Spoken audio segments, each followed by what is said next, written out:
لہذا مسلمانوں کے ساتھ معاملہ کرتے وقت چالاکی دکھانا،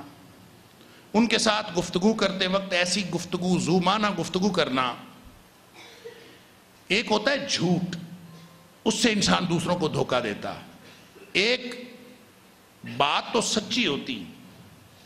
لیکن آدمی اس طرح سے کر رہا ہوتا ہے کہ دوسرے کو سمجھ نہ آئے کہ میں کیا کہہ رہا ہوں، اور اپنے آپ کو انسان مطمئن کر رہا ہوتا ہے کہ میں نے جھوٹ تو نہیں بولا۔ اللہ تعالیٰ قرآن میں فرماتا ہے یا ایھا الذین آمنوا اتقوا اللہ قولوا قولا سدیدا، اور قول سدید کے خلاف ہے۔ ہر سچی بات قول سدید نہیں ہوتی، آپ بات سچ کر رہے ہوں لیکن وہ قول سدید کے خلاف ہو، یہ بالکل ہو سکتا ہے۔ اصل میں فرق یہ ہے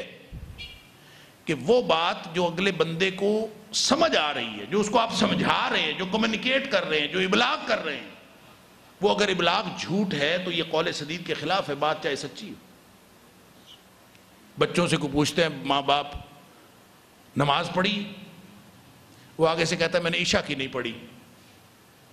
باقی 4 گول ہو گئی،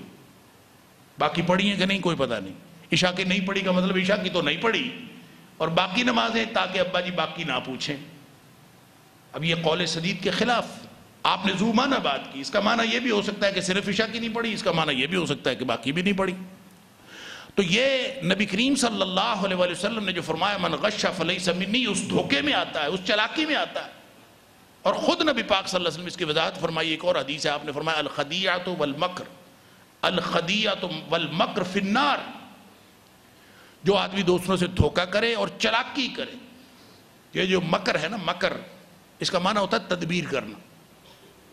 تدبیر مثبت تدبیر بھی ہو سکتی ہے، کوئی آدمی اچھی تدبیر کرے کسی اچھے کام کے لیے، بری تدبیر بھی ہو سکتی ہے، لہذا المکر منفی بھی ہے، یہ مثبت بھی ہے۔ تو جو شخص دوسروں کو دھوکہ دینے کے لیے چلاکی کرے، اللہ اکبر، نبی پاک صلی اللہ علیہ وسلم نے فرمایا یہ جہنم میں ہے، گویا ایسا عمل کرنے والا جہنمی ہے۔ قیس